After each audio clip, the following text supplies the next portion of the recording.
የምስራቅ አፍሪካ ፖለቲካና አቶ ጌታቸው ረዳ።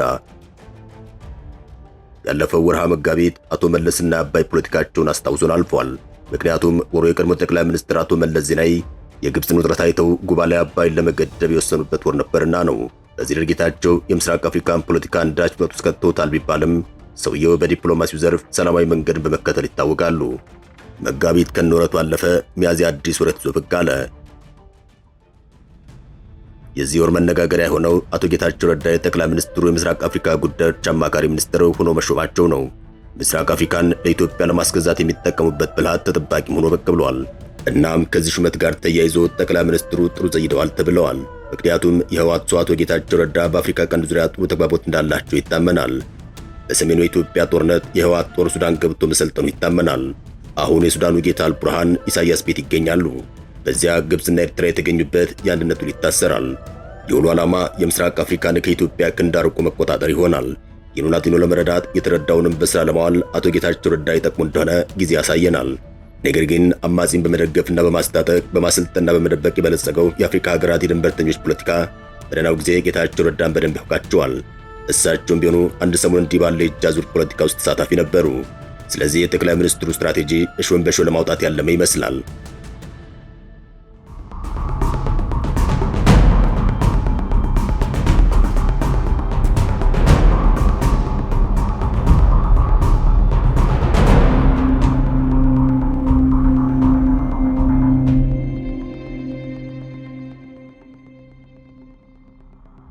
የምስራቅ አፍሪካ ሀገራት በመባል የሚታወቁት በአፍሪካ ቀንድ የሚገኙት እንደ ሶማሊያ፣ ሶማሊላንድ፣ ፑንትላንድ፣ ጅቡቲ፣ ኤርትራ፣ ኢትዮጵያ፣ ሱዳን፣ ደቡብ ሱዳንና ኬንያን የሚያካትት እንደሆነ ይታወቃል። እነዚህ ሀገራት የተቀራረበ ባህል፣ ታሪክ፣ ስነ ልቦናና ቋንቋ ያላቸው ህዝቦች የሚገኙባቸው በተፈጥሮ ሀብትና በድንበር የተሰናሰሉ ብሎም ህልውናቸውና መጻኢ ዕድላቸው የተቆራኘ እንደሆነ ይታወቃል። ሀገራቱ በቀይ ባህር፣ በኤደን ባህረ ሰላጤ፣ በህንድ ውቅያኖስ ዳርቻ የሚዘረጋ የውሃ ድንበር ያላቸውና በቅርብ የሚያገናኛቸው ከባህረ ሰላጤው ሀገራትና ከዚያ ባሻገር ከሚገኙ ህዝቦች ጋር ለሺህ ዓመታት የዘለቀ ጠንካራ የንግድ ትስስር መስርተው የኖሩ ሀገራት ናቸው። የሲራራ ነጋዴዎች ከሰሜን እስከ ደቡብ ከምስራቅ እስከ ምዕራብ በተዘረጋው የንግድ መስመር ላይ እየተመላለሱ ሲነግዱበት ኖረዋል። የምስራቅ አፍሪካ ሁለቱን ትላልቅ እምነቶች የክርስትናና የእስልምና ሃይማኖቶችን በማለዳ የተቀበሉ ህዝቦች መኖሪያ ነው። ከ6000 ኪሎ ሜትሮች በላይ በመጓዝ ግብፅ የሚደርሰው የናይል ወንዝ የሚነሳውም የቀጠናው ማዕከል ከሆነችው ኢትዮጵያ ነው። በመሆኑም በቀጠና ውስጥም ሆነ ከቀጠና ውጭ ያሉ ሀገራት በየምክንያቱ የሞሽረት ትግል የሚያደርጉበት ሁኔታ በታሪክ ተመዝግቦ ይገኛል። የአፍሪካ ቀንድ ትናንትም ሆነ ዛሬ ዥንጉርጉር ገጽታና ዘወትር በቋፉን የሚያስጨንቅ የደህንነት ስጋትና የሰላም ጡት የማያወጣው ክፍለ አህጉር እንደሆነ ይነገራል። በዚህ በምንገኝበት የታሪክ አንጓ ላይ እንኳን ኢትዮጵያ ውስጥ ቀላል ግምት የማይሰጠው የእርስ በርስ ጦርነትና ግጭት እንዲሁም የፖለቲካ አለመረጋጋት፣ በኤርትራም የተለመደው የደደረ ጸረ ዲሞክራሲያዊነትና ድንበር ተሻጋሪ ውዝግብ፣ በሱዳንና በሶማሊያ የለየለት አውዳሚ ጦርነት፣ በኬንያ በአንጻራዊነት የተሻለ ዲሞክራሲና ሰላም ቢኖርም ህዝባዊ እምቢተኝነት እያቆጠቆጠ ይገኛል። የአፍሪካ ቀንድ መልከ ብዙ ከመሆኑ የተነሳ ማንኛውም ሰው የፈለገውን አንዱን መልክ በማንሳት የክፍለ አህጉሩ መገለጫ ይሄ ነው እያለ በተለያየ መልክ ሊገልጽ የሚችለው አካባቢ እንደሆነ ይታወቃል። እሱ ብቻ ሳይሆን ሀያላን የዓለም ሀገራት ጨምሮ በርካታ ጉልበተኞች በቀጠናው ብቻ ሳይሆን በባህር ዳርቻ ወታደራዊና ኢኮኖሚያዊ መዳረሻ የመፍጠር ፍጥጫና ግብግብ የነገሰበት አካባቢ ነው። አንዳንዶቹ የአፍሪካ ቀንድ ሀገራት በየሀገራቱ የሚኖሩ ህዝቦች ለግጭት ተጋላጭ እንዲሆኑ ያደረጋቸው ቀዳሚው ነገር የሚመነጨው ከሶስተኛ ወገን ሀገራት ጣልቃ ገብነት እንደሆነ ይታመናል። ለአብነት እነ ግብፅ፣ ቱርክና በርከት ያሉ የዓለም ሀገራት በሶማሊያና በአካባቢው እንዲሁም በሱዳን የውስጥ ጉዳይ እጃቸውን በመክተት አልፎ ተርፎም ትልቋን ሀገር ኢትዮጵያን ለመቆጣጠር የተለያዩ ጫናዎችን ሲያሳድሩ ቆይተዋል። አሁንም በውስጥ ላለው ችግር መባባስ ሴራ ላለመስራታቸው እርግጠኛ ሆኖ መናገር አይቻልም።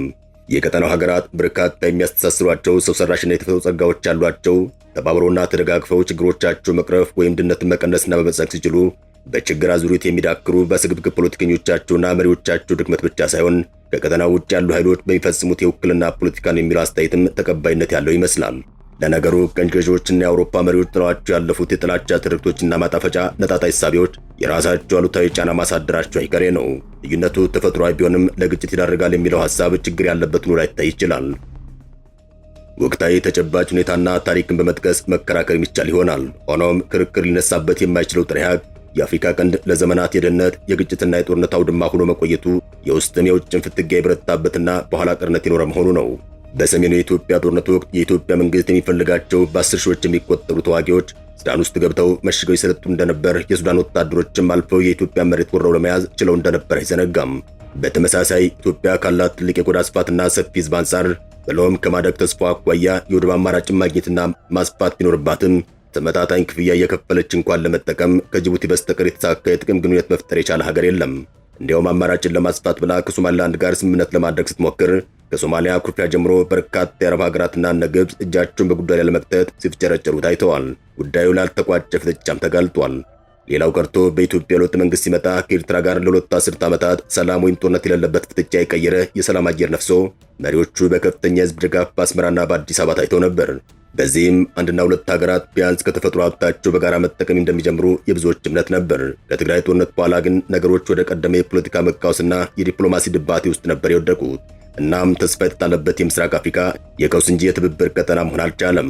ለዚህ ነው አንዳንድ ተንታኞች የአፍሪካ ቀንድ ስትራቴጂካዊ ፋይዳን ለመግለጽ ሲያስቡ በቀጠናው ሰላምና የጋራ ተጠቃሚነት ጉዳይ ቸልተኛ የሚሆኑ መንግስታትና የየሀገራቱ ፖለቲከኞች ሁሉ ለዚህ ቸልተኝነታቸው አንድ ቀን ብቻ ሳይሆን በተደጋጋሚ ከባድ ዋጋ መክፈላቸው እንደማይቀር ብሎም አካባቢው ለጥቅማቸው የተመቸ ለማድረግ የሚሰሩ ወገኖችም ጣታቸው በሳት መቃጠላቸው እንደማይቀር ሲናገሩ የሚሰሙት። በእርግጥም እስከ መቼ ቀጠናው በጉስቁልናና ችግር ብሎም በጦርነትና የደህንነት ጦት ሊኖር ይችላል? ባለፉት 3 አስርት ዓመታት ገደማ ደግሞ በአፍሪካ ቀንድ ተፈጥሮ የነበረው የሽብርተኛ ቡድኖች እንቅስቃሴ የዓለም አቀፍ ማህበረሰብ ቀልብ ከአካባቢው እንዳይነሳ አድርጎት ቆይቷል። ለነገሩ አሁንም ድረስ አልሸባብ በሶማሊያ እየተነቃቃ ከመሆኑ ባሻገር በየመን ሁቲ አማጽያን ለቀይ ባህር ቀጠና ዓለም አቀፍ ስጋት እንደሆኑ ናቸው። በየሀገራቱ የተነሱ የእርስ በርስ ግጭቶችም አስተማማኝ የፖለቲካ መፍትሄና ድርድር ካልቀለበሳቸው በስተቀር የታጠቁ ኃይሎች ተጠናክረው ወደ እገታ፣ ዘረፋና ግድያ ከመግባት አልፈው ወደ ግብረ ሽብር እንዳይቀየሩ መስጋት ብልነት ነው የሚሉም አስተያየት ሰጪዎች አሉ። ከቅርብ ጊዜያት ወዲህም በእስላማዊ ሀገራት መካከል የተፈጠረ የጥቅም ግጭትና መፋጠጥ በየአካባቢ የሚታየው የስትራቴጂካዊ አጋርነት አሰላለፍ ያልተለመደ ቅርጽ እንዲይዝ ወይም ለመረዳት የሚያስቸግር የለውጥ ሂደት ውስጥ እንዲገባ ማድረጉም ሊታስብበት ይገባል። በሌላ በኩል ዓለም አቀፍ ገጽታ ባለው የስደት እንቅስቃሴና ከፍተኛ ፍልሰት ጉዳይ ሲጨነቅ የነበረው የምዕራቡ ዓለም ለምስራቅ አፍሪካ ጉዳዮች ከፍተኛ ትኩረት መስጠት ሲገባው ቸልተኝነት ማሳየቱ አስገራሚ ሆኗል።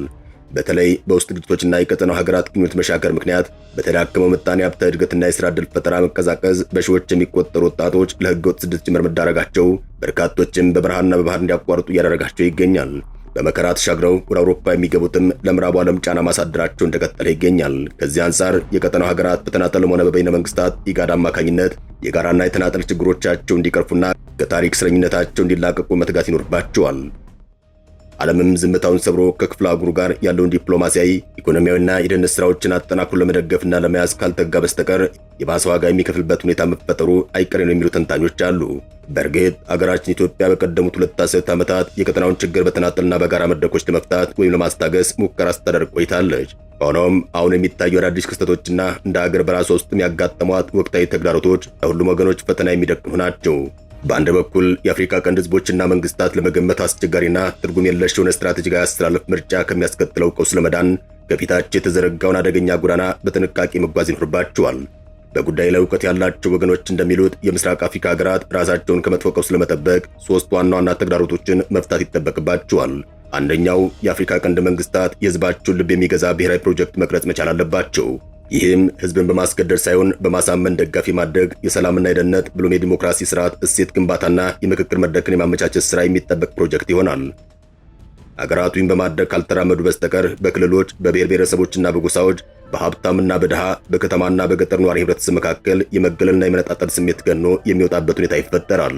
አሁን እየታየ እንዳለው ቅሬታ ባለው ወገን ዘንድ ለአዲስ ኃይል ወዶ ገብ ታማኝ መሆን ዝንባሌ ይፈጥራል።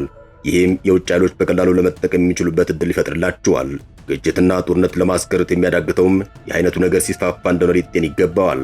ሁለተኛው ጉዳይ አካባቢ ትስስርን የማጠናከር ስራን ይመለከታል። በርካታ የምስራቅ አፍሪካ አገራቱ የዳበረ መንግስት አስተዳደር ያልዳበረባቸው፣ በነገራችን ላይ ደቡብ ሱዳንን ብቻ ብንወስድ በአሁኑ ወቅት ሙስና የበረታባት፣ እስከ 8 ወራት ለመንግስት ሰራተኛ ደሞዝ መክፈል ያልተቻለባት፣ ይላ ሲቀመስ የጠፋባት ሀገር ለመሆን በቅታለች። እንዲሁም ከብሔራዊ ተራክቦና ተዋጽኦ የተገለሉ ድንበር ተሻጋሪ የህይወት እንቅስቃሴ ያላቸው የዳር ሀገር ማህበረሰቦች የሚገኙበት አካባቢም ነው። እነዚህ ማህበረሰቦች በአካባቢው ሀገራት የፖለቲካ ለመግባባት ክስተት ውስጥ የውክልና ሚና ይዘው ለመንቀሳቀስ የሚችሉበት ምቹ ሁኔታ እንዳለ ይታወቃል።